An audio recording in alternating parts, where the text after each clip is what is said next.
So the bass note is a many varied note on this drum. When you get the drum into a high West African tuning, the bass note kind of disappears a little bit or becomes a little more muffled sounding, versus in the more medium tuning, which is what I have it in, what I like to call a tribal tuning. I get that big bass sound. You know, that's what djembe's all about. That's what we all go, yeah, that's what I want, some of that. And that is that when you're playing it in this style, the bass is everything. It's a very important note. So before we do that, though, I want to be sure and stress that it's the whole flat of the hand, and I always said that it was relaxed, but really and truly, a relaxed hand isn't flat. A relaxed hand is more like a baseball mitt. You know, it's got a little cup in your hand and your fingers are kind of relaxed, dangling. Let me see if I can get that to dangle there for you. But I think you get my drift. And so, you know, it's kind of cupped. But we don't want it cupped. We want the whole surface of the hand. The fingers, the whole length of the fingers, the thumb, and the palm of the hand, and the knuckle, and even this palm down here, to be making contact, because we have to vibrate the entire skin. So we need our biggest surface. So it does require a little bit of stretching or flexing. So you want to stretch from the middle of your palm. Can you visualize that? Kind of take your strong hand, just open it up flat like that. So relaxed, it's kind of cupped. So to make it flat, you just have to stretch it a little bit, but stretch it from the middle of your palm, right there. And you'll notice your thumb is part of that. It gets stretched and flexed, and we need that. We need that whole surface, but we also need all of this. So it's not just this, which is sometimes a beginner might mistake that for what the bass sound makes, you know, just that. But no, you'll need Tylenol very soon if you do that for long.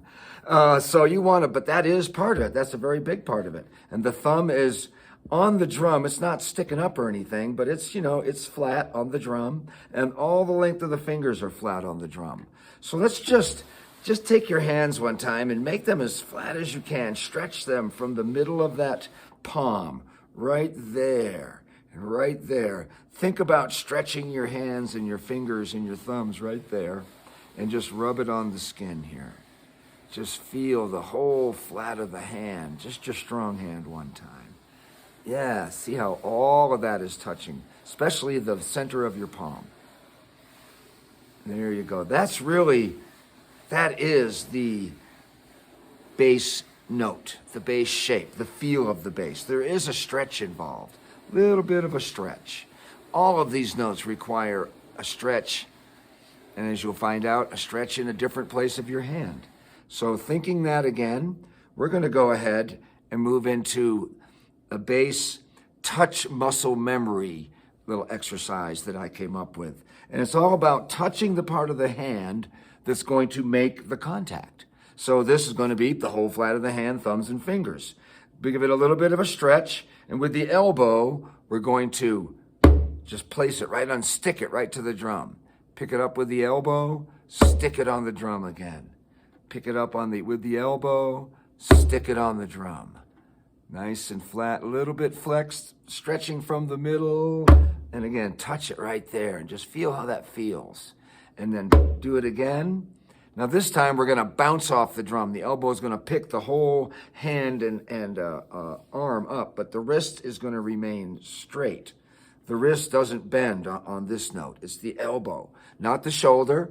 That's way too much work. Oh my gosh, dragging that shoulder around is like dragging another arm around.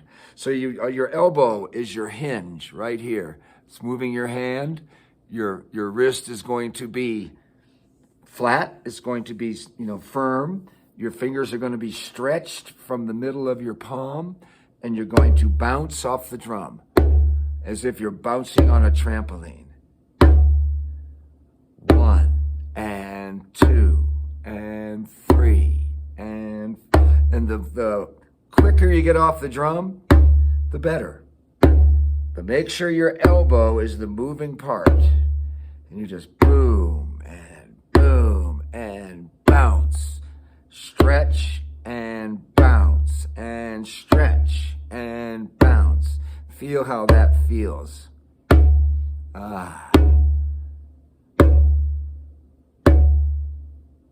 count to 5 and we'll end on 5. 1, 2, 3, 4, 5. Let's go ahead and just glue it to the drum again. Ready, set, go. And just glue it right to the drum and leave it right there. Kind of move it around a little bit and leave it nice and flat on there. Totally connected. Beautiful. Let's do the same thing with your wild hand now, or whatever it is, your other hand. So again, thinking of stretching right in the middle of that palm, feeling the thumb stretch out flat. Fingers get a little bit firm, but mostly the hand part right here, that's what's really stretched right now. But don't, overdo it. Just a little bit of a stretch. Let's give it a little stretch. And now let's glue it right to the drum. Ready, set, go. 1 and 2. Make sure the elbows picking up the whole arm and hand. Wrist is firm.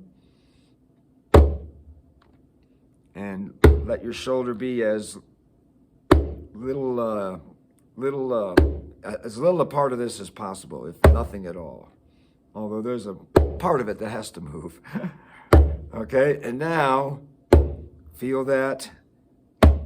In fact, go ahead and let's just caress our drum for a moment here. It is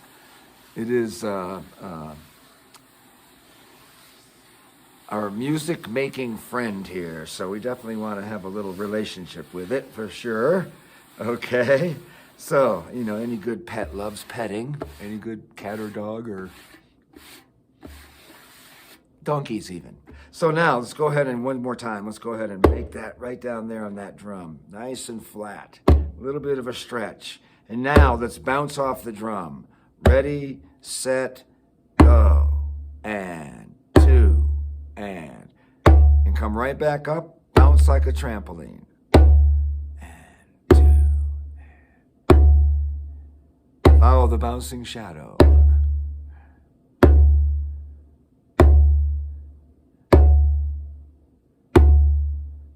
Picking that sound right up off of the drum and putting it back in the air. Settle back into the earth, back into the ground.